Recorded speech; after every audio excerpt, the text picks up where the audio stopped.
rock layer is going up and down and bent back up. Let's just do an experiment. Now let's start to bend it. Didn't bend, did it? This would be a representation of a protein molecule. Just pull it on out of there. Well, let's see. You're not far enough away yet. We need some room for this molecule. If you can envision the entire universe as this box, and inside the box you've got jewels. Either the box made itself, or something outside of the box made the box.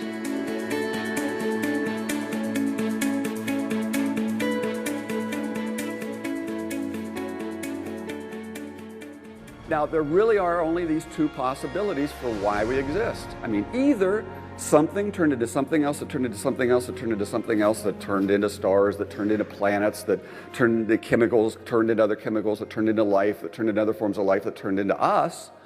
I mean, something turned into something else. Or something made those things. Something made stars, something made time, space, and energy, something made matter. It's really like, it's even simpler than that. If you can envision the entire universe as this box, I mean, it's kind of tough, but just stretch your imagination. Everything out there is represented by this box. And inside the box, you've got jewels. It's a jewelry box, okay? Necklaces and pendants and beautifully crafted silver jewelry. Those are like the animals here on Earth and the ecosystems and the whales and giraffes and you know, your dog. They're just very intricately made. Only two possibilities. Either the box made itself and everything inside the box made itself, or something outside of the box made the box. Okay, that's it. There are no other possibilities. Now, you've got to realize we're up against. Our entire media and education system, millions of people and teachers, billions of dollars are poured into programming everybody around us with only one of those two possibilities. That the box made itself. Everything inside the box made itself. Now, they'll throw lip service that, well, maybe God started it out, but that still means something turned into something that turned into something else that turned into everything else. So there is no evidence for God because the box made itself. That's what they're teaching. It's still a subset of that first possibility. Now, just imagine what our culture would be like if Christians just started treating God's word as if it meant what it said in a real clear, straightforward way. I don't even use the word literal, just a straightforward understanding. Treated it like you would treat any other book you read, which means if it says something, well, it kind of means what it says. You see, the Bible basically gives us a model for all of reality. 10 times in the very first chapter, it says creatures reproduce after their own kind. Trees reproduce after their own kind. In modern language, trees only make trees. Fish only make fish. Birds only make birds. Cattle only make cattle. It says 10 different times in different ways the same thing. Because it's true.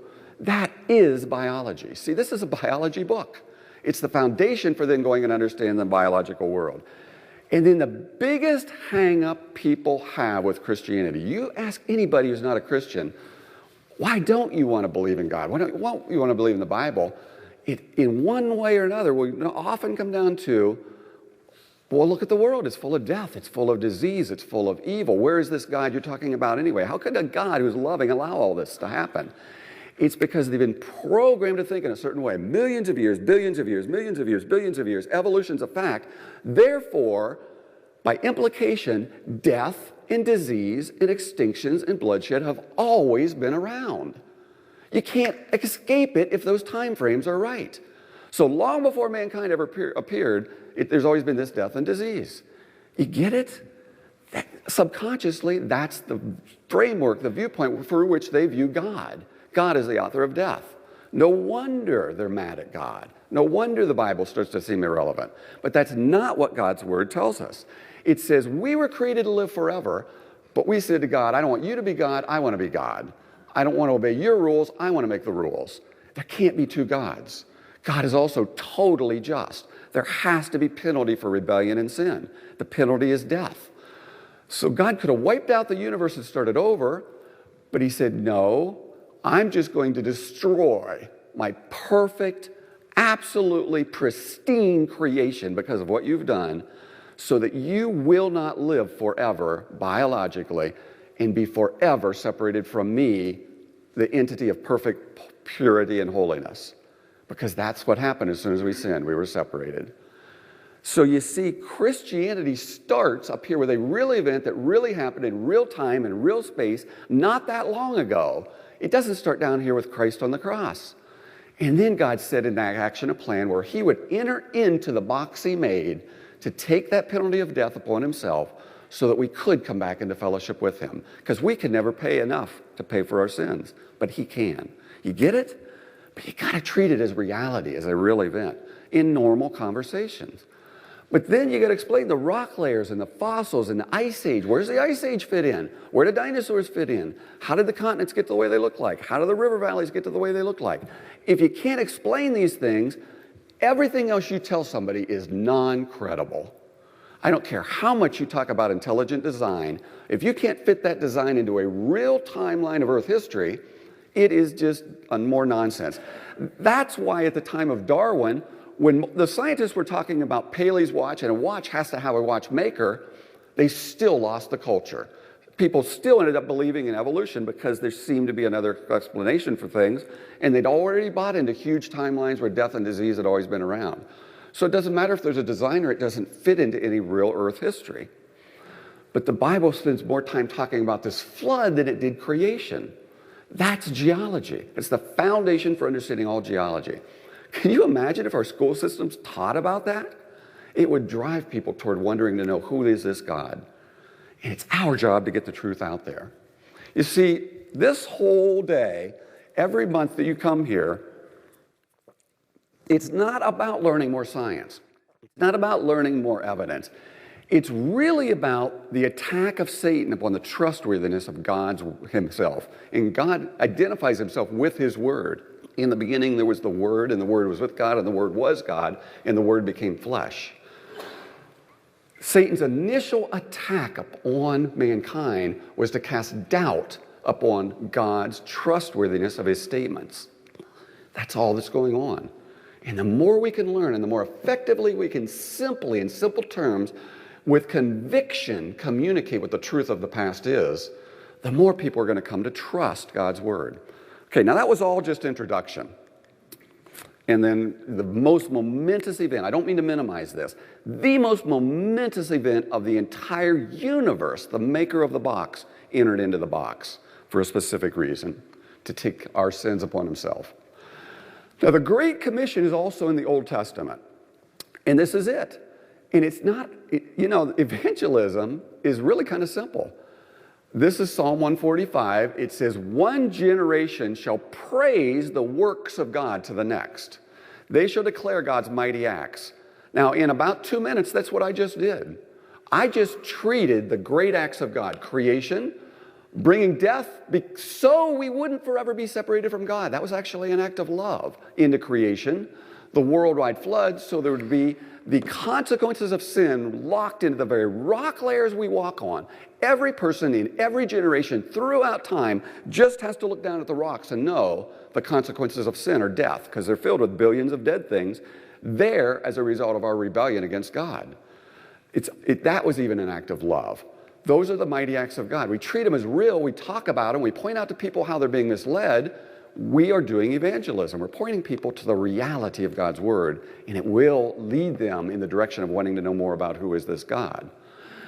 Now, here's where this talk comes from. About 4 years ago, I was invited to a public high school world history class, all right? Now, it was the beginning of the year. The students were given an assignment. Remember, it's world history, seniors, top dogs, okay? They're bored anyway, and I'll get back to that in a second. So the teacher says, well, we'll make a group activity. You're going to break into groups, and each one of you are going to give a presentation of some cultural story or idea of where mankind came from to the rest of the class. So you had a group that came, and basically they gave this story, the evolution story, and that's how I treat it, as a story, where one creature turned into another and stars formed themselves and so on, and then mankind finally appeared. And to them, it's fact, because it's what they hear in the science classes. And science has replaced God as a source of reality in our culture today. So for most of those students, this wasn't a story, it was fact. Another group of students talked about aliens brought DNA to Earth, and that's what seeded the Earth and caused life to form on Earth. Another group talked about the Hindu culture of, it's been around forever with, Brahma brought us about, and, originally there was the earth on an elephant's back and so on. Well, a girl in that class had heard me speak in her church, and she went to her teacher and said, can we give half of our time to a speaker who will come support the Christian viewpoint of where people came from with some evidence? And they each had 20 minutes, and the teacher said, sure, you can have half your time. So I have 10 minutes to totally change the worldview and perception of reality of a group of 35 senior high school board students who have been trained for 12 or more years of their life that evolution is an absolute fact and natural processes have made us, all right? Impossible mission. And I'm thinking, well, I can throw some of these really pithy facts for design at them, or I could give them, just a few evidences that some of the stuff they've been taught is wrong. But then they're going to turn around and they're going to get hour after hour of teaching that totally contradicts what I've just said, and how effective is that going to be anyway? Well, God is not limited by time. It's kind of neat as we go through this to see what happened, and I'm going to kind of bring that some of the things I was observing as I was talking out. But I'm going to give you like a 45-minute long version of what I only had 10 minutes to talk about. But I had received a book about a month earlier from a good friend in Minneapolis. Twin Cities Creation Science Association had sent me this book, and it was called The Red Record. In the Native American language, it was called the Wolam Olam, okay, which is translated the record of the red people. And I'll tell you how it all came about as we work our way through the introduction. But I thought, I was startled. I was stunned. The parallel between this document that came from the Native American Indians and what the Christian Word of God tells us about where everything came from. The parallel was absolutely stunning. And I thought, instead of just telling these kids about the Bible, I'm going to go a different direction. I'm going to lay out a totally different document that talks about the same sort of things, and then I'm going to tie it together at the end. Now, the girl, in her 10 minutes, she actually read through Genesis chapter 1 verbatim, then read selections out of Genesis chapter 3 verbatim, and then, to my horror, remember, we're trying to get these kids to see the truth. She had copied coloring book pages of Adam and Eve, and she gave her out some crayons and coloring book pages, said, this is your activity. Now it's my turn to teach them what they just heard and they're about to color on a kid's coloring book is the truth, all right? So I'm up. Well, first of all, I wanted to lay some groundwork. So I said, you guys are in world history class, but this isn't just about history. And by the way, as I'm starting out, high school seniors, last year of school, they're slouched down in their chairs. You can barely see their heads above their desks. Their arms are folded. They look bored and skeptical. Okay, that's my audience. But I said, it's not just about history, because what you think today is based on what you've been told in the past. What you believe right now about yourself and things that are going on in your life is based on what you believe about the past. I mean, the reason you know a 1 is a 1 and 1 plus 1 is 2 is because you have been told that. So everything you believe is actually based on what you've been told. So it's really important to understand history and what it shows. And furthermore, life is really about the big questions, all right? Big questions like, where did everything come from? Like, why is there death? Why is there evil in this world? How do you fix what's wrong with the world? What is your purpose in life? You see, how you answer those questions determine what your priorities are going to be, what you're going to do, how you're going to act, what you believe. Now, one of the stories you heard about where you came from was the idea that evolution made us, that basically gas from stars turned into us. Well, if that's true, then how can there really be a purpose? I mean, death's here because it's always been around. If that's true, there's always been death and disease and bloodshed, and it's just the way things are. Where does God fit into that anyway? And if that's true, how do you fix what's wrong with the world? You just must have to train yourself better. You just got to try harder to be a better person. You just got to train the next generation. Have schools at younger and younger ages. Start putting these 1-year-olds in school, and maybe we can have a better culture. You know what? It's never worked in the history of this planet. Every culture that's ever existed has decayed, deteriorated, and fallen apart and destroyed itself or others. You're in a world history class. That's what you're going to see. So you're naive to think it's going to be different today. And we see our culture deteriorating as we really are honest with ourselves. And last, what's your purpose in life if that story's true? You really can't say you have been made for a purpose. So you better just get whatever you can out of this life, because you're going to die and turn back into worm food when it's all over. That's the consequence of taking that story to its natural consequences. And then I walked them through this very quickly, much more quickly than I did with you. And I said, look at the Bible as simply a model that helps us understand where things came from in a different way. Biology, geology, why death exists. Because we rebelled against the box maker. Now look at those same questions, where to come from? Because somebody who knows us made us specifically. Why is there death? Because we rebelled against that maker.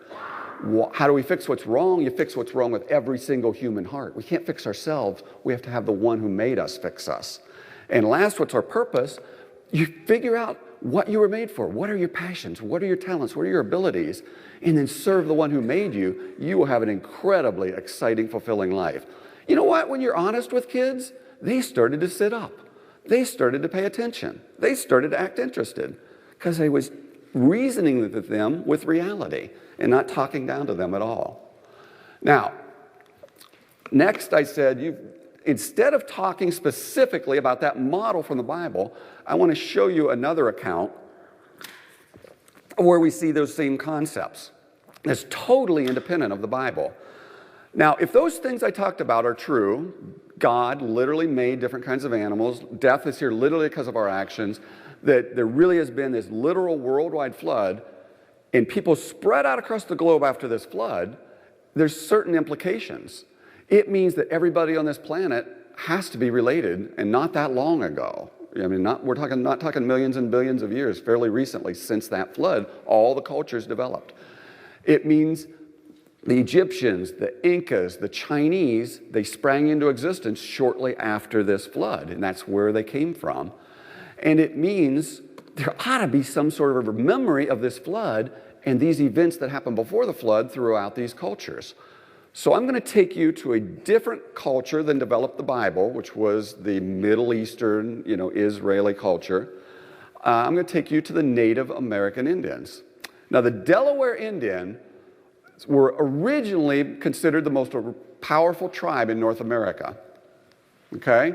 They're widely acknowledged by folks who have studied this stuff as what's called the grandfather tribe. Their very name for themselves is the Lenni Lenape, which is translated the original people. So they call themselves the original people.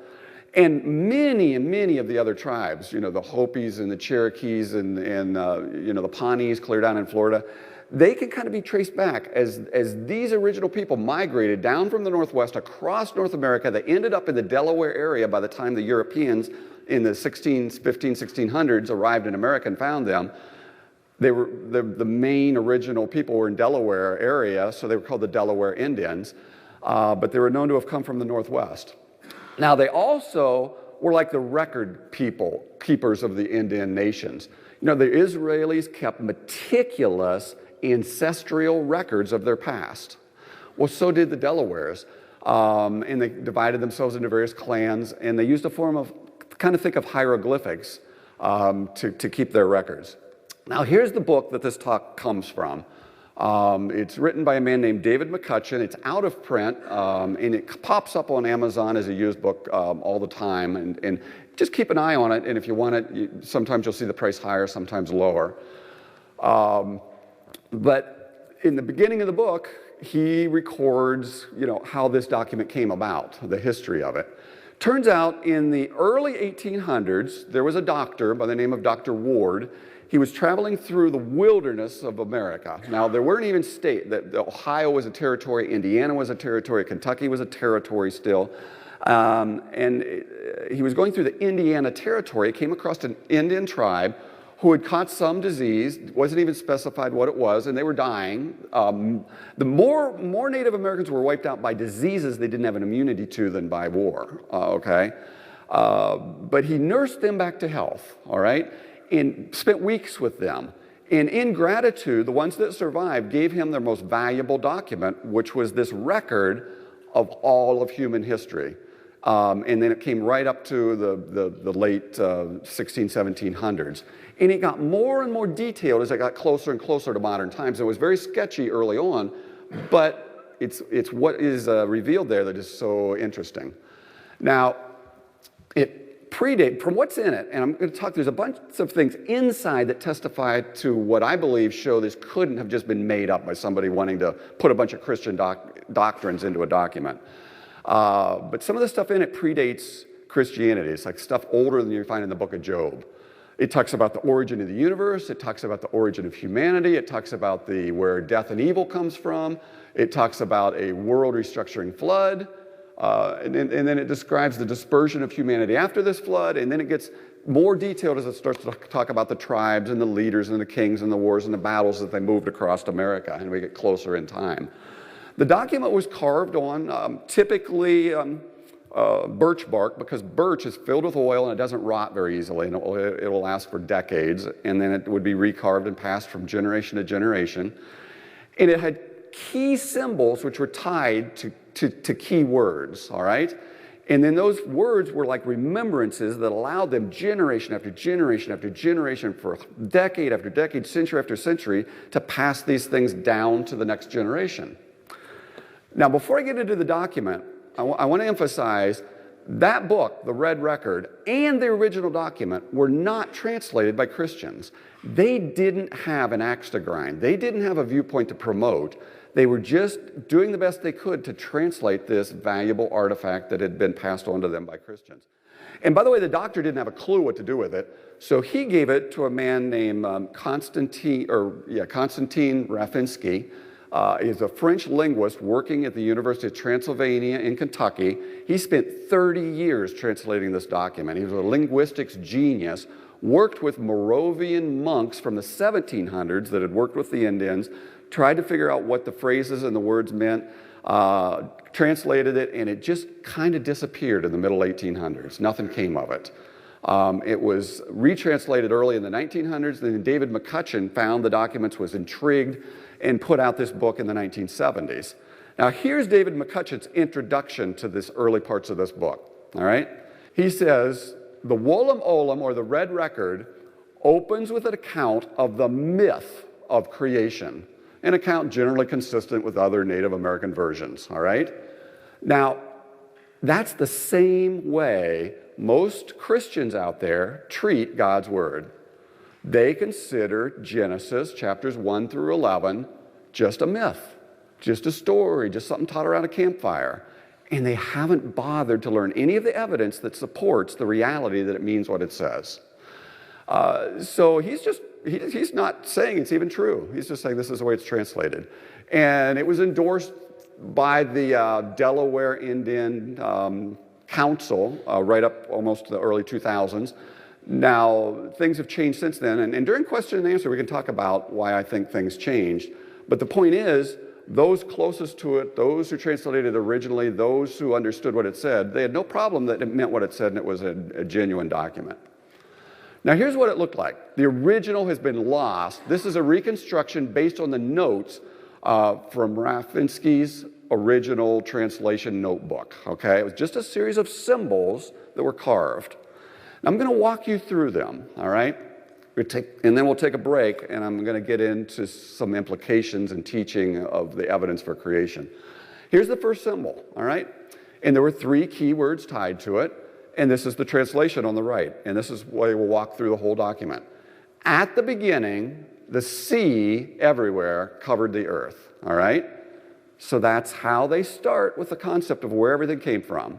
There was this sea everywhere. And above it extended a swirling cloud. So you get this idea of this kind of chaos, swirling cloud of water. And within it, the Great Spirit moved, all right? And who is this Great Spirit? What are his characteristics? He is primordial, he's before time, he's everlasting, he's invisible, and he's everywhere at the same time. This Great Spirit now did something. Isn't that interesting? What are the characteristics of God? They got them nailed. Now remember, keep in mind as I'm talking about this where this came from. There really was a creation of people. There really was a catastrophe that brought judgment upon this earth, and one family was survived through it. And then from that family, Noah, all the people gathered. There was the Tower of Babel. They didn't spread out like they were told. Their languages were changed, and they scattered across the earth as different people group.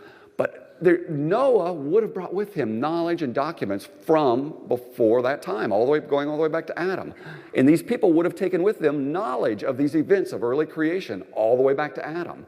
But with time, they would have gotten distorted in their individual cultures. But that's what we're seeing. That's why these concepts are there, because those people came from Adam, that went to Noah, that went to them, that then spread over into North America. Okay, next symbol. So what does this great spirit do? He brings forth sky, then earth. He brings forth clouds, then heavens. Notice the order. He brings forth day, then night, then he brings forth stars. And he brings forth all these things to move in harmony. All right, it's describing a perfect creation, and I'll get more specific. And then stirred to action, a strong winds blow, and they clear the sky in rapid streams, and as pure as snow, land rises out of the water to be inhabited. Okay, that isn't a chill up and down your spine. This is not the Bible, but it's a totally independent parallel version of what we read as the truth. So I'm going to summarize each section. You've got God who creates from a watery chaos a swirling cloud, and here's his characteristics. He exists before time. He's eternal. He's a spirit being. He's present everywhere, and he's what made everything else. So what's he make? He makes day and then night. Specifically, it names that. He makes sky and earth. Specifically, it names those separate things. He makes the heavens and stars. Later on, it's listed in the document. Then he separates the sky from the earth and the land from the water. Sound familiar? Okay, let's walk our way on to the next section. So again, the Great Spirit, he created creator spirits. Wonder what that is. Angels come to my mind. Maybe the order's not right, but it's kind of interesting it's in there. Spirit beings. And he makes living beings. It's kind of a summary of the previous section. And how does he make these living beings? He makes them immortal. People were made to live biologically forever. And honestly, scientists still have trouble figuring out why we die. It's like our cells divide and they divide and they divide and they divide, and they realized it's because mistakes build up. But if a cell made a perfect copy of itself, there would never be a reason for any of us to ever age or die. So biologically, it's not at all a strange concept that we could live forever. It's just, it doesn't work that way anymore. So we're made to be immortal, and souls were given for things. And then the spirit ancestor, the grandfather of men, so another title for God, he gave the first mother, the mother of life. It names characteristics of male and female here. But what did he do? This great spirit, he made fish, he made turtles, he made beasts, he made birds. All right, they're naming different things that were made, different kinds of animals. Remember, it's not the Bible, so there's going to be distortions, but it's kind of interesting, the concepts you see. But then, now they got to explain things they don't like. All right, you got to figure out, why do these things I don't like come from? So they blame it on a bad spirit. They say a bad spirit brought forth bad things. Ooh, nasty stuff. Snake. And what's the worst thing someone running around in a loincloth out in the forest can think of? Flies and mosquitoes. He made flies and mosquitoes. It's kind of interesting. I think I'd put them up there high on the list. So, overview again. You got a God who created life. He made people with souls meant to live forever. Names a series of animals, not exhaustive, but it makes the point. They've got to explain bad things, so they blame that on bad animals, so they blame that on a bad spirit and consider them bad. And now we go on. So here's how things were when the creation is done, all right? Friends were all things with each other, all right? Now, even in the 1800s when this document was made, people were already kind of starting to get inundated with these huge periods of time idea, and that death and disease and problems have always been around. So this is not a scientific scholarly thought at that time period when this document was translated, all right? So friends were everything with each other. And the benefactor and the helpful spirits were busy, all right, the angels and God. And these ancestors, these first men, they were alone, so the first women were brought to them. Isn't that interesting? Why would they say that? Because that's what the Bible tells us. Men followed by women were created second. God wanted the man to know nothing would bring contentment like a helpmate designed specifically for him from God. Man and woman were designed specifically to complete each other. And man needed to look at everything else that had been made before he would realize that was true.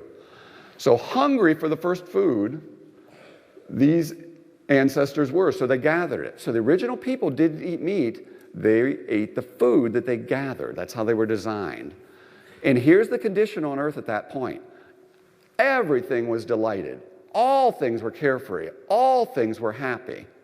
But then, very secretly at the end, an evil snake, a sorcerer, came to earth. What do you know about that? A snake shows up in this document. It comes to deceive mankind.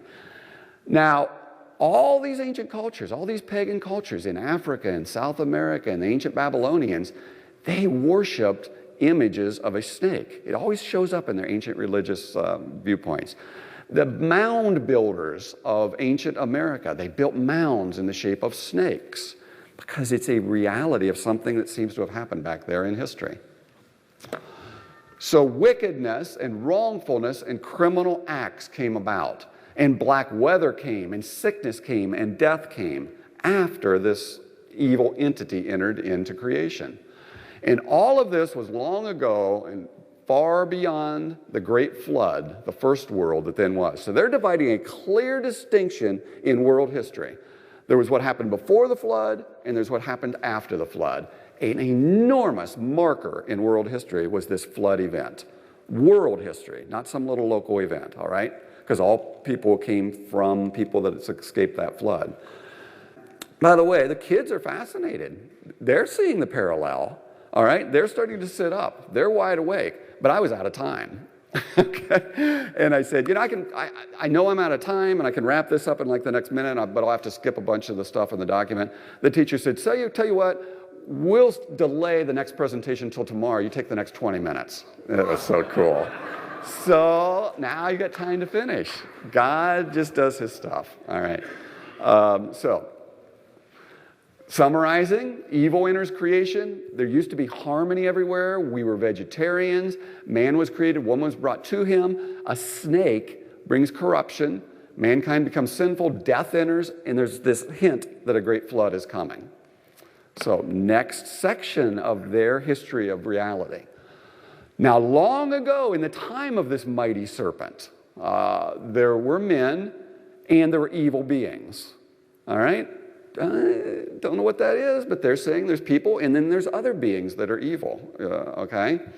The Bible talks about that too. Angels, Nephilim, things that went on at this time of human history.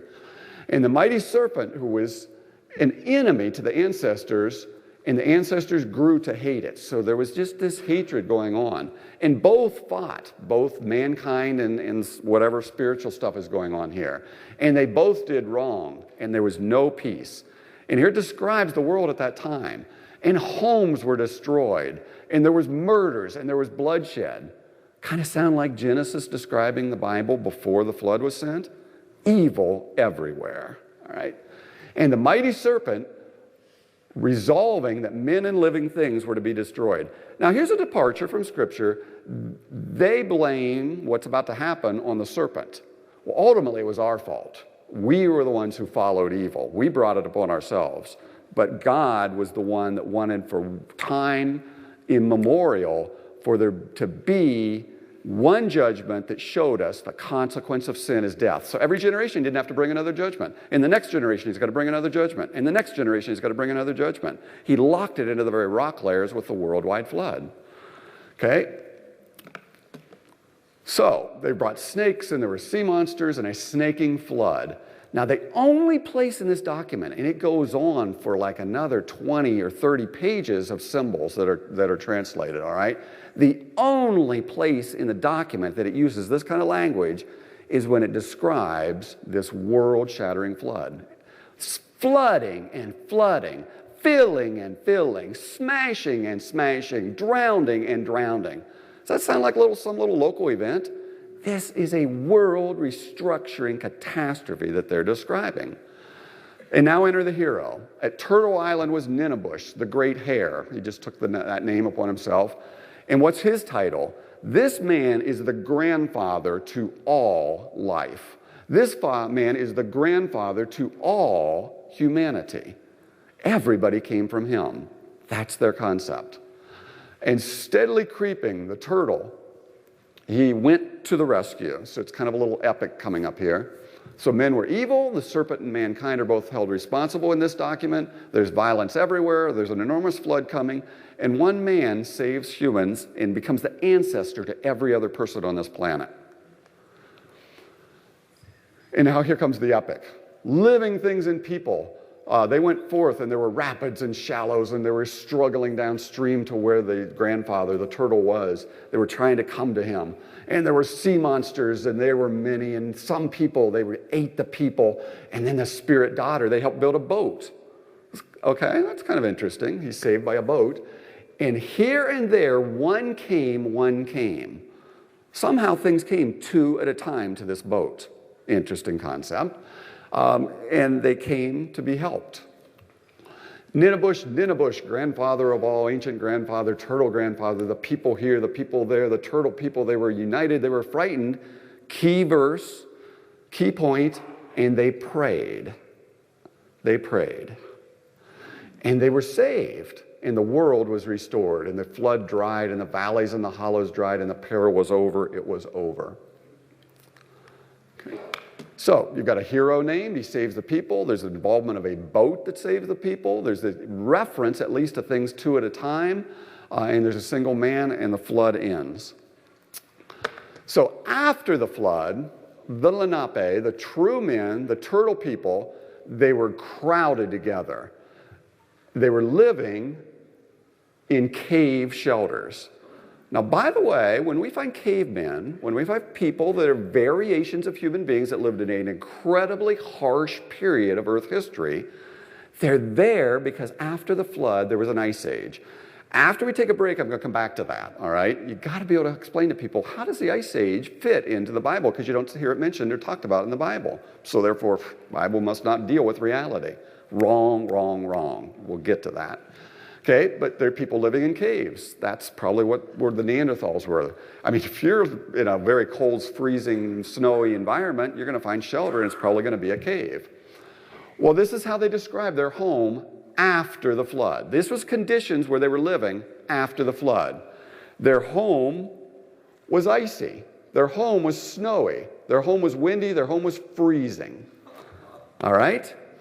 Now, the next verse is the thing out of this entire document that made me realize, wow, this couldn't have been forged. This couldn't have been made up in the early 1800s. First of all, in the early 1800s, there was nobody out there in the scientific community that knew about the Ice Age. They thought things had pretty much went along as they always had. Uniformitarianism, things going on today, explain things from the past, was the mindset. And they didn't realize the globe was essentially all the northern, southern latitudes were covered by sheets of ice up to a mile thick or more, all right? But there's the description of the kind of world they were living in this document, and then it says this: to the north slope, to have less cold, many big game herds went. Now think about that. Why would a bunch of animals head north to Canada? Because it's warmer up there. That's what it's saying. Why would someone in forging a document to try to support a bunch of Christian doctrines put something totally uncredible in that document like that? He's just simply translating what it says. This is an enormous key to both the credibility of this document and to the Bible itself. And I'm going to show you how it all fits together in a little bit. So, to be strong, now here's just a little bit of chest pounding. To be strong, to be rich. The travelers from the builders, the hunters broke away. Where in the Bible does it talk about a bunch of people gathering together to do building? After the flood, the Tower of Babel. What happened after that? people split apart and spread across the earth. And then they say the strongest of all, the best of all, the holiest of all, the hunters are, because that's them. That's the Delaware Indians. North, south, east, west, the hunters and the explorers went. Okay, so summarizing. We are now, after the flood, there's an ice age. People, many of them are finding shelter in caves. There's ice everywhere. It's cold, just breeze blowing. The travelers leave the builders.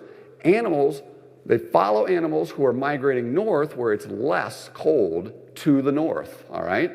And the people become hunters and explorers heading in every direction and breaking into people groups. Now, the rest of the document is an account of them moving through the frozen ice fields of the north and then down the Pacific Northwest, ending up in the Washington, Oregon area and a little bit of Canada, moving across the big mountains that are described into the plains and all the way into the east. And that's the majority of the document. But I'm dealing with origins here, so this is where I'm going to stop as far as what's described. Now, just a little bit of additional information. Every culture in the world has an account of a flood. You would expect that. This is a key change of all human history. This entire globe was totally devastated, destroyed, and restructured. And you up here in this area can understand that because of the many local, teeny little examples that were going on a worldwide basis. The Eskimos don't talk about God judged the world because he froze it out. You would think they would. No, their explanation for why things are the way they are is there was a flood upon the earth. The Assyrians, or the people living in down in the Russia area where they have earthquakes, like every 10 years they have earthquakes, very unstable area, they don't have legends of God bringing an earthquake to judge the earth. It's always a story of a flood because all the cultures came from Noah, they spread out, they took with them a remembrance, it becomes very distorted, talking about baskets, floating baskets instead of boats, but the remembrance is still there. Now, there is an enormous mystery in science, and many of them actually, because they're approaching things from a non-biblical viewpoint, so they don't have the right answers. So there's all these things that can't be explained. There's about 20 different theories for what caused the last ice age, and they think there's been about 18 of them, all right? Well, they're wrong, and I'll explain why. But the reason there's a bunch of theories is because none of them work. If one of them explained it really, really well, there wouldn't be 17 other competing theories. None of them explain it. Because to have an ice age, you have to evaporate enormous amounts of water from the ocean.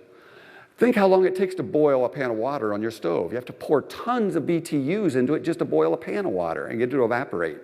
Now think about evaporating the oceans to where the levels drop 400 feet. That's how much water was evaporated during the ice age. Where'd all that heat come from? And in northern Siberia, there's about 1 million woolly mammoths that are buried, all right? They're so fresh. They're buried not under huge sheets of ice, but in permafrost, only feet or tens of feet deep, okay? They're so fresh, dog sled teams can fall them out and they'll eat the meat, and it's perfectly edible. Some of them have been found with vegetation in their stomachs that only grow in tropical areas. And some of them have been found standing in an upright position. How do you kill a critter and it dies and it doesn't fall over? They're surrounded by like mounds of dust and muck, but how did it get there and how did they die and what's going on? Let's get into the aftermath of the flood and tie it all together in the next 10 minutes. You know, I've noticed there's a lot of kind of infighting amongst the creation community, even the young, there's been a real worldwide flood community because we can get real tied to our own mechanism of what we think drove the flood and how we think things went. And we can pour a lot of effort into coming up with our theories. And I've even seen some viciousness going on between, different camps of describing what mechanism drove the flood. And I try to just kind of avoid that because we don't know for sure what happened in the past other than the fact there absolutely had to have been one. But all of these mechanisms have to come to one conclusion. There had to have been enormous amounts of energy being poured into the oceans of the world. There had to have been lots of volcanism going on. There had to have been lots of land movement going on. And all that causes frictional heat and the release of heat that would have warmed up the ocean waters. At the end of the flood, those ocean waters had to have been probably 30 or 40 or 50 degrees warmer, the entire oceans of the world, than they are today, or they were before the flood. Think about the Arctic Ocean being 80 degrees Fahrenheit. The whole ocean, all right? That's the model to get in your head to realize what had to have been going on during the flood. The waters were left much, much warmer. This would have caused massive extinctions, by the way, of animals in the ocean. 95% of all fossils we find in the rock layers of this earth, which were laid down by flood waters, are sea creatures. The ocean's salinity probably changed. The ocean's temperature definitely changed. Enormous numbers of creatures went totally extinct. And others were buried by the billions in the rock layers. And it's exactly what we find. And the movement of the water and the processes happening, the cavitation and massive lands and things like the big flood that carved out the Columbia River Gorge, those were happening on a regional worldwide scale, depositing these rock layers. All right? Now, what's the consequence of the oceans of the world being much warmer? 70, 80, 90 degrees Fahrenheit versus today, the average ocean temperature is probably in the 40s if you look worldwide. The weather of our planet is driven by evaporation of water from the oceans. If the water temperature is warmer, there's much more evaporation, orders of magnitude higher. You plug warmer oceans into any climate model, and you will guarantee an ice age on this planet. It's kind of non-intuitive. To get an ice age, you got to have hotter water in the oceans, because that causes lots more cloud cover, which reflects more sunlight, which keeps the atmosphere from being as warm, and the evaporation's got to go somewhere, so it travels to the polar caps where it condenses and comes down as snow. So immediately after the worldwide flood, you would have more cloudy skies. In the forecast in Canada, tomorrow would be snow. Next week, snow. Next month, snow. Next year, snow. Next decade, snow. Snow, day after day, week after week, month after month, decade after decade, century after century, the forecast in Canada is snow. Because the weather pattern is going to carry that moisture, it's going to condense, and it's going to come down as snow. And it's going to continue until the oceans cool down. And the oceans are so large, it would take centuries to suck that much heat out of the water. So you absolutely are guaranteed an ice age immediately following a global, worldwide, massive energy input to the ocean water's flood. All right, so that's what's going on. That's why it's described in the Red Record document. Now, here's where I get to that mystery. As I said, they've pulled out an estimated 60,000 ivory tusks from this area, semi-tropical vegetation, or sometimes even tropical vegetation. Okay. In their stomachs, they're often buried in mounds of dust, relatively undecayed, and so on. Now, the land which these woolly mammoths are buried on top of, the permafrost, okay, that they're buried in, is sedimentary rock. They had to have lived after the flood. They were there in an environment where they used to be alive. They aren't like ripped up and transported and plopped down on top of this rock. They were living there, okay? We look foolish when we deny what is absolutely obvious evidence, okay? So if we come up with a theory that says they were just thrown there by the flood, it just doesn't fit. It doesn't work. It's obviously wrong to anybody you're trying to explain that to. They had to have lived after the flood. So how do you get millions of creatures up there where it's permanently frozen in Siberia mainly after the flood? Well, this is what is going on. And I'm going to come back to the standing position because that's even more of a mystery. After the flood, the tundra for hundreds of miles inland from the ocean would have been very moderate, okay? Arctica, the coastline of Arctica, would have been exposed for hundreds of years, maybe 400, 500, 600 years after the flood. The ocean water is very warm. For a while, it was like the Bahamas. And then it slowly cooled down, and it ended up more like the coast of California, the coast of Oregon, a very temperate area even up here, but even warmer. And it took hundreds of years for that to cool down after the flood. Meanwhile, if you start with 2 elephant-type creatures, and by the way, God sent the animals to the ark, because if it had been Noah that would have selected the dog kind, I don't know, he might have been kind of fond of something that looked like a chihuahua. And he might have brought chihuahuas on. And we'd never have all the variety of dogs we find on the planet today, because a chihuahua is just a tiny little subset of the information that came from a gray wolf. The wolf has every bit of genetic information needed already there to make all of the foxes and the coyotes and every breed of dog on the planet today.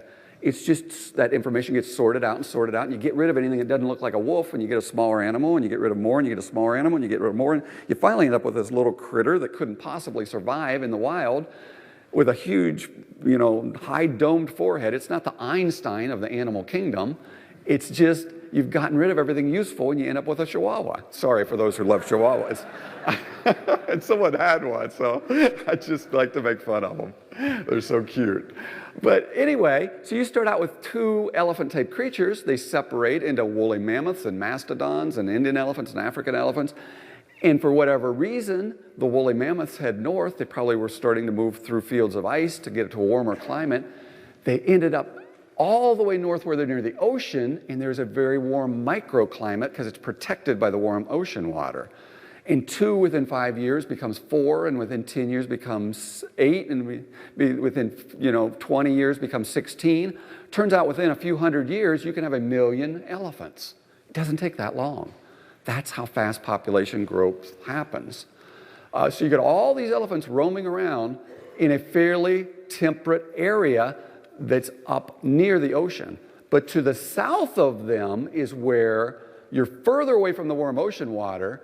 The water's coming, it's condensing, it's falling as snowfall, and it builds up, and more snowfall, and it builds up, and more snowfall. It takes about 10 foot of snow to make a foot of ice. So for a mile-thick glacier, it would have taken 10 miles of snow. Okay, that's a lot of snow. I think we have problems this winter out east. It's a lot of snow. And furthermore, the worldwide climate was wetter for hundreds of years after the flood. If in a straightforward way, biblically, you had a flood about 4,350 years ago, and there's some debate whether that's the right date, but I'll take that one because it really does work. And then you have cultures developing in the Tower of Babel.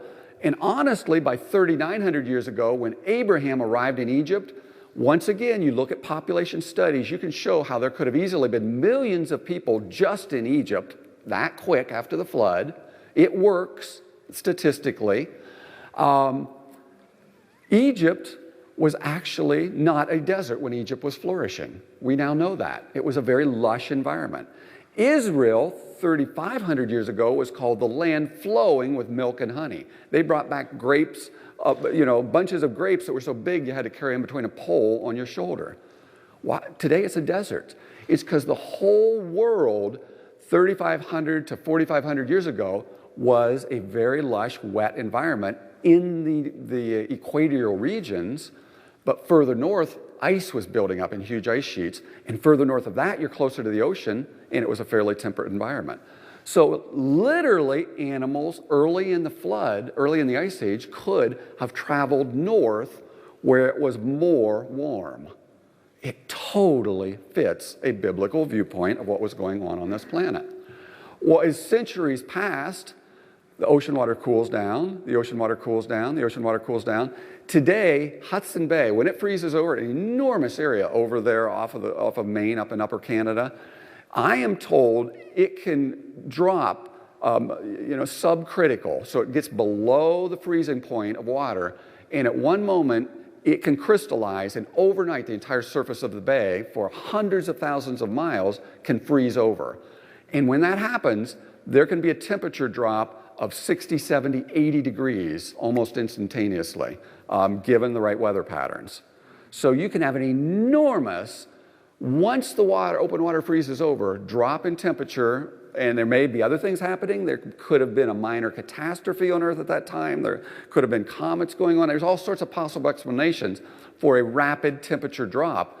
But once the oceans froze over, they literally would have stayed frozen over in the Arctic Ocean area. So now you have herds of millions of animals that were used to a fairly warm, maybe seasonal environment that's changing over the years, and at some point they are trapped between enormous glaciers to the south and a frozen ocean to the north, and their environment has suddenly changed. And they're trapped. Meanwhile, I think there were things like dust storms going on. Desert regions started to form because once the waterfall tapered off, and by the way, all of this, I think it's a pretty good model. It's out of Michael Ord's book called The Mystery of the Woolly Mammoths and the Bible, okay? So it's a really well-written, real well-documented book. All of that stuff that was basically mud still hanging around on the surface of things are starting to settle down. We're talking hundreds of years, probably 500-600 years after the flood. The oceans have cooled, the rainfall tapers off, desert regions start to form, but the prevailing winds is going to pick up all this now dried out sediment. And it's going to pick it up in huge dust storms that are going to swirl in various areas around the earth. There are probably still massive weather patterns happening, and a lot of these elephants, or these woolly mammoths, they are surrounded by mounds of dust. Many of them have been shown to have suffocated. It's possible that during this period of Earth history, right before or during this rapid change of climate, there was swirling dust storms going on as the temperatures are dropping and dropping and dropping, and they literally were surrounded by mounds of dust, so when they died, they were in a standing position. Then stuff forms around them, ice, snow, whatever, and they end up being buried that way. By the way, those elephants have 4 stomachs like a cow. One of them is a holding chamber where they can eat something and then they can pull it back up and chew on it. And in that chamber, it can last for days maybe even a week, without having a massive amount of decay. So it's not like we had to put them in a bird's eye deep freeze chamber and within seconds freeze the mammoth. It could have taken a period of days or a week or more. But the fact is they were frozen and they remained frozen. Now here's a map of the world that we now know what was going on during the Ice Age based on a lot of geological evidence. A little hard to see, but this is an enormous ice sheet, over a mile thick in many areas. Here's Europe all covered with ice sheets. Here's down below Siberia. You'll notice this green area is Upper Siberia. This area along Alaska and over here is Upper Alaska. The coastlines here are no higher elevation than the areas further south. But you'll notice they're green. Here's the Arctic Ocean, pretty much for the most part frozen over most of the year, parts of it, if not a large part of it. This area was never covered with ice during the Ice Age. Why not? Further south, you had mile-thick layers of ice. Here you have an ice-covered ocean. Why isn't there ice along the coastline? Because the Ice Age was petering to an end by the time the ocean froze over and the ices were starting to retreat. Now what happened subsequent, 36, 35, 3,400 years ago, that time frame, there were still this planet's a complex place. There were probably periods of decades where the ice would advance forward, and then there'd be a warming period, and the ice would retreat backwards, maybe for hundreds of miles, and then it would start to build up again, or maybe over a 100-year period, and it would advance forward, and it would melt back and advance and melt back. And we see these ridges of rubble, and they are interpreted as multiple ice ages from the past. They're really just a consequence of multiple advances and retreats of the one great ice age that happened on this planet. See, it fits like a hand in a glove. All these mysteries of science, if you just take God's word to mean what it says, they fit together very, very well. But we train people in our schools to think about, they core the ice cores and they see all these seams and they interpret each seam as a year, a season, instead of an individual storm. They may be a day instead of a year. And we're trained that they're mile-thick cores of ice. So there had to have been huge periods of time. Well, I actually read this back in the early 1980s. There was an article in Time magazine where a couple of businessmen from Tennessee had read about a set of airplanes during World War II, a squadron. I forget, what's the name of these airplanes? P-38s that was lost on the glacier in Greenland because they were flying over to Europe to deliver them, and they got caught in a snowstorm and they had to land. The pilots were rescued, but they had to abandon the airplanes. And these businessmen read this, so they thought, well, this is kind of cool. I bet they're still up there. Why don't we go find these airplanes? And this is a quote. They said, we will just dust the snow off the wings and fly them home. All right? Now, they knew that was a little naive, but it's kind of colorful language, so that it was quoted in the article. Well, that was the early or late 1970s. This article was in 1980 when they finally, 10 years later, had finally succeeded after spending millions of dollars and 10 years of effort of one piece at a time extracting one of the airplanes from the ice in Greenland. And this is why they had so much trouble, because the airplane was under 250 feet of ice. And remember what I said? It takes 10 feet of snow to create a foot of ice.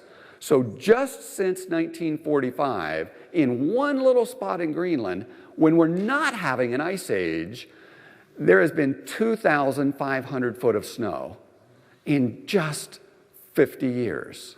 All right? So think, there's no trouble at all explaining all the ice for the ice age in a very short period of time. Believing it took hundreds of thousands of years to create an ice age is what's ridiculous when you see things like this. I mean, that plane was literally 250 foot down, covered with snow that had turned to ice. And they had steam generators that melted this shaft, and then they melted away a big chamber, and then they pulled it apart a piece at a time and finally got to fly their airplane home. Cost them quite a bit, but it's kind of a neat story. But the implications are huge. Okay, now this is where I'm going to wrap up. And then we'll do questions. And I want to talk about what the skeptics say about the red record, too, if there's no other questions.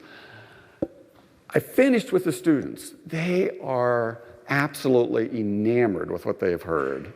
They've all of a sudden seen the Bible's been discredited in their minds. They just think it's a bunch of storytelling and a bunch of people sitting around a campfire that have come up with stories, and it's nonsense. I said, okay, you guys, you've just heard another account from history of where everything came from, why there's death, why the world looks the way it does, and the evidence that seems to just fit it really, really well from science. Suppose you go home today and you're texting on your cell phone, and you know you shouldn't, but hey, your girlfriend called, and you happen to look up and there's an oak tree coming right at you. You're thinking, how does that oak tree know how to move? And your car runs right into it. You didn't realize you were off the road. And the next thing you know, you're kind of groggy, and you're waking up, and you realize you're in a hospital room, and the nurse runs out, and she comes back with the doctor, and they're all excited, and they say, you're awake, you're awake. And your mind is starting to clear, and your mouth is dry, and you say, last thing I remember, I know I must have hit a tree. What day is it? And they said, it's Thursday. I said, Thursday? That guy, he came to talk to my class about creation. It was Monday. You mean I've been in the hospital for 3 days?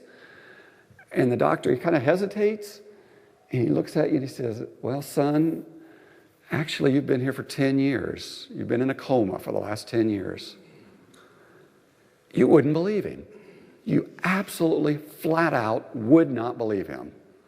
But now suppose they put you in a wheelchair and they wheel you down to the lobby, and you pull a newspaper out and you look at the date, and it tells you the same thing.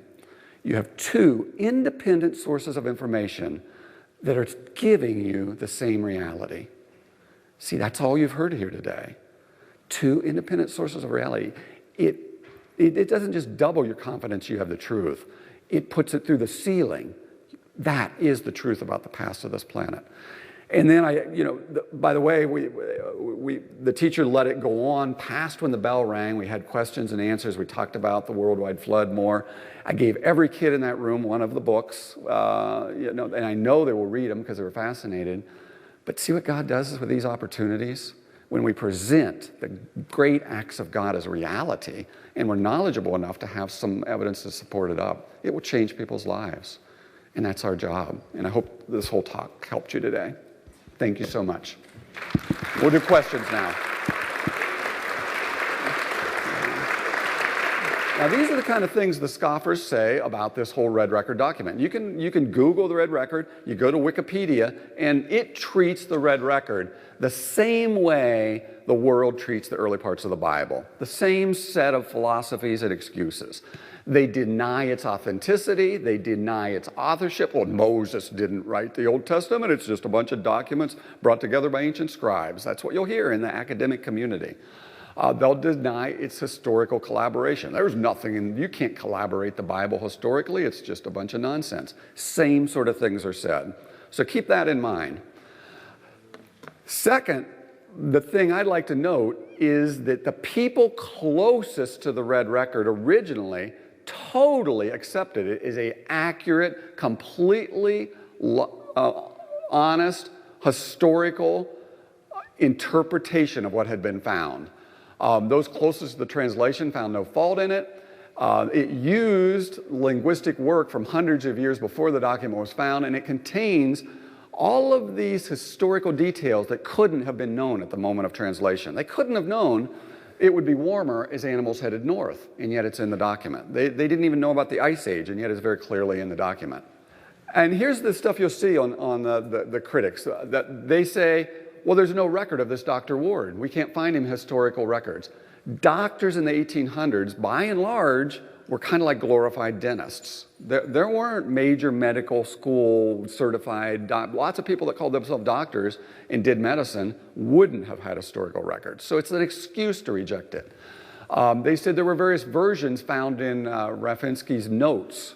Well, during his process of translation, obviously he would have been struggling with various interpretations and various things. They use that as an excuse to reject his final document, the fact that he had early on various things. They object to the use of English words in the translation. Well, give me a break. It's a translation. Obviously, you're going to use the language you're most familiar with. They say some of those pictographs don't match the pictograph type stuff they see in the Lenape people at that time period in the 1800s. But remember, this document came from way, way, way, way further back, and they carried those original pictographs forward. So there's reasonable explanations for this. And last, the Native American Council withdrew its endorsement in 1997. That was the question that I wanted to get to. But look at what's going on.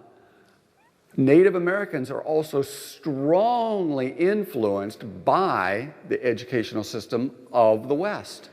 And there has been an increasing desire for them to go back to their roots, to have their own culture, their own people. This document seems to point out a tie between Western Christianity and Native Americans, and they don't want that. And they're people just like all the rest of us with their own set of perceptions, their own set of motivations, their own set of desires. So I'm just speculating. I can't know why people do things, but I have a feeling it was more of a social motivation kind of thing that caused them to withdraw their endorsement, not because it wasn't a good translation and it was endorsed originally. This is a quote: "The Woollim Olim was treated as an accurate account by historians, anthropologists, and archaeologists for many years. This is one of the top, most influential archaeologists of the 1900s, the 1800s, the 19th century. A resolution that accepted it was passed in 1980, and the Woollim Olim was sung by my ancestors as they traveled thousands of years. Where the sun wakes up, I pray it will be heard throughout the Delaware Indians people." This was the Grand Chief in 1993. So repeatedly it was accepted, believed to be authentic. The original founders believed to be authentic. It contains all sorts of internal stuff that wouldn't be there if it wasn't authentic. And yet, if it's authentic, it's that independent confirmation of biblical truth. The world can't have that. So they're going to throw excuses at it. And I think that's all you're going to see and read. And you're going to sort through what's evidence and what's just somebody else's reason to reject what's right in front of their face. Is there any scholarly article or publication that defends the record that one could point to an academic to, such as in a, some reputable journal? The book, The Red Record, has extensive footnotes at the back, and there's extensive evidence to support the authenticity of it internally. So you'd find it in the footnotes of the book itself. No. Are you familiar with the publication Ancient American? Yeah, I am. Wonderful group of people that are supporting those ancient American knowledge. It's not, of course, from a creationist perspective. No, it's not. But although you will find much information in there that does support it. That's why I said it's a great source of information. They've had a number of articles about the Red Record and other tribes too, by the way. I don't know if they're written. But there's a lot of supporting evidence in that publication if you go back through the archives. Yeah, that's good. So there's another source. It's the whole intellectual organization that supports it. But once again, I come back to that internal references to things that couldn't have been known had the document been forged. Hi. I'm Kristen. I don't know too much about the language interpretation, but I saw that it was a Moravian missionary. How do we know he didn't just read into what the word that he is reading?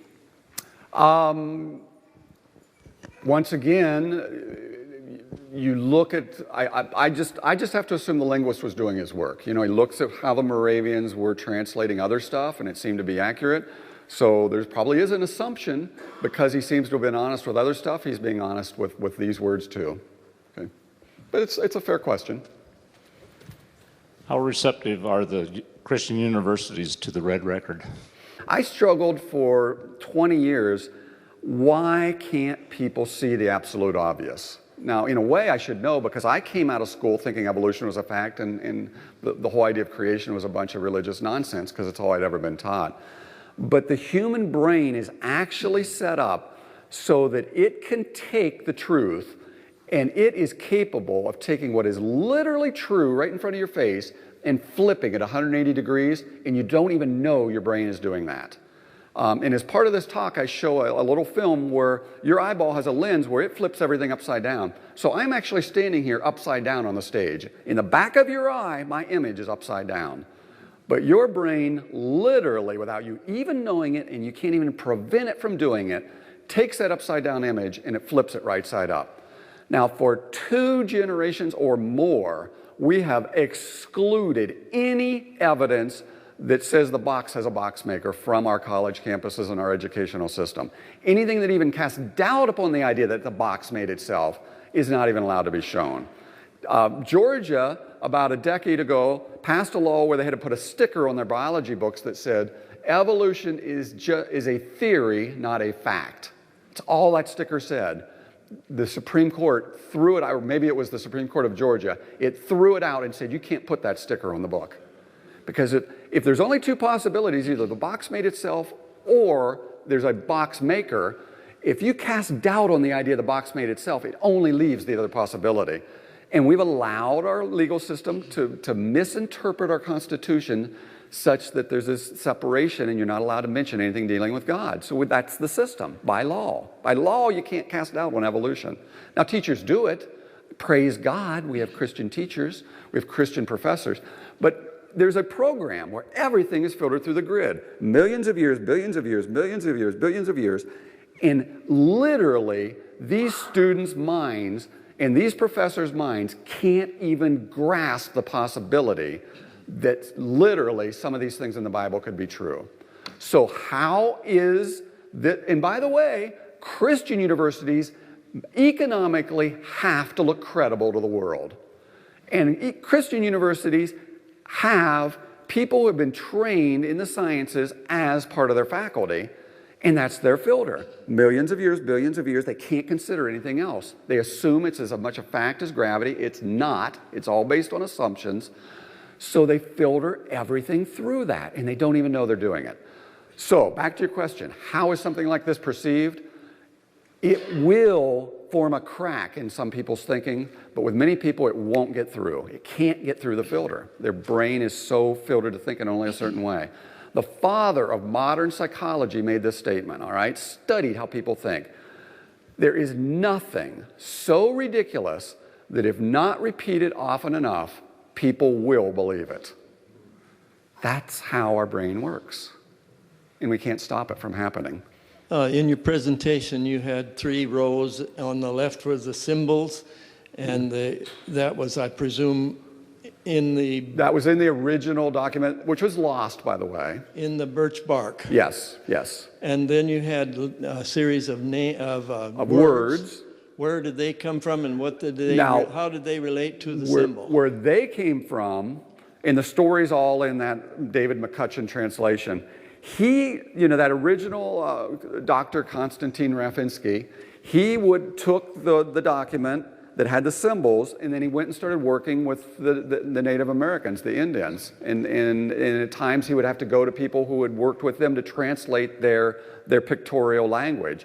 And he learned what words were tied to those symbols. So the document didn't come with the words, but he kind of worked it all out and documented where they came from and how it all came about. And, you know, he may have made mistakes, but in general, I have a feeling it's a pretty neat, scholarly, accurate representation of what was being taught by these people. Regarding the symbols, I've read that from the... In a nutshell, there are lots and lots of similarities between the ancient Phoenician writing, some of the ancient Egyptian kind of stuff, and also up in Scotland, there are things called, they're just a series of dashes and hash marks that formed an early language. And we find some of those from like Norwegian, Irish, Druid type people, also in the New England, North America area. Now, after the flood, people are highly inventive. They're rebuilding their cultures. Within hundreds of years, you have hundreds of thousands. Within 400 or 500 years, you have millions of people in different cultures around the world. They are phenomenal sailors and shipbuilders and explorers. There is a map called the Res Pyri map, all right? It was made, and it's got all sorts of footnotes, in the 1500s by an Italian cartographer who was an admiral in the Italian Navy. It shows the coast of Antarctica that is absolutely, totally accurate of where the land is in Antarctica when it's not covered with ice, all right? Now, I have a letter that documents in 1960, this map was sent to the cartographers of the United States Air Force because they're very interested in the topography of the land around the U.S. And he was a professor from university, and he asked the head cartographer of the United States Air Force in 1960 to look at this map, compare it with what we know about the coast of Antarctica, since we sent sonar mapping through the ice and we now know where the coastline is. And he responded back, it is absolutely, totally consistent with the current coastline of Antarctica before it was covered with ice. We have no idea how this map could have come about. The map refers to previous documents that go clear back to Alexandria, the Library of Alexandria, which collect knowledge from way back in early history before the Greeks clear back into the Egyptian time, okay? During the Ice Age, the oceans was warmer, the water levels were lower, there wouldn't have been ice along the coastline of Antarctica. So 3,700 years ago, people were sailing around the world looking at this new world. They really, literally were explorers in the North American continent 36, 37, 38, 3,900 years ago. They've left all sorts of evidence. They've left writings. They've left monuments. The mound builders were they were pre-people that probably weren't the Delaware Indians. So yeah, I think there's been a mixing of blood. I think there's been a mixing of cultures. I think there has been influence from Europeans. Now, this particular document certainly seems to follow a very systematic trail that it came across the Bering Straits and down into North America and spread out from there. But there's all these other documents, all these other writings, all these other pyramid-type novelty things in both South and North America that predate this period. And I think it fits biblically. Those were people exploring this new world during the Ice Age, while the oceans were warmer, especially in the warmer areas, southern United States, Central America areas during the Ice Age. So those are observations. By the way, there's a Harvard professor that wrote an entire book on all of the mystery of all these ancient writings that have been found in these burial mounds and Indian tombs and various places all over the United States that had to have predated what we consider the Native American Indian cultures. But it fits biblically. It's just people exploring the world very shortly after the Tower of Babel. I read a book just recently here on Bernard Ram wrote a book on New Testament Christian evidences, and it reminds me a lot of you and your ministry because he was saying that when you take a theme or a fact out of the Bible, and in one case, the resurrection, he says that you pull from history, prophecy, miracles, and all sorts of logical evidence.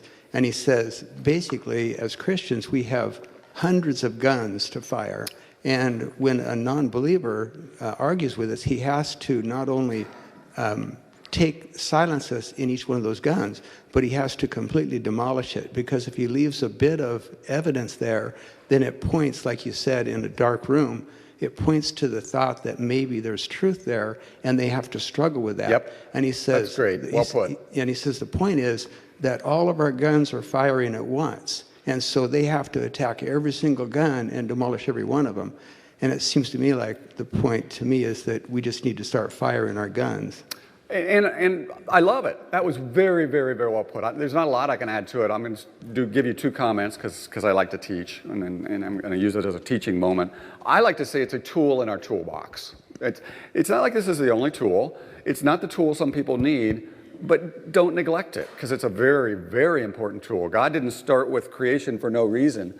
And furthermore, when you're trying to explain how the box made itself, we realize the story of evolution, it's like an enormous puzzle. It really is. I mean, how do you explain matter and energy, where it came from? How do you explain the gaps in the fossil record? There's enormous gaps between very different body types. How do you explain the information content of DNA? These are the various guns that you were talking about. They're enormous in their implication, and they're all on our side. Well, if trying to figure out where everything came from is like a puzzle, the box is just filled with these puzzle pieces, okay? I mean, but there's pieces over here, and there's pieces out there, and there's some pieces over there, and there's just pieces everywhere. And the evolutionists, what they've got to do is if they don't fit, they got to take a pair of scissors, and they got to kind of rework them in order to get them to fit. And eventually, people are inventive.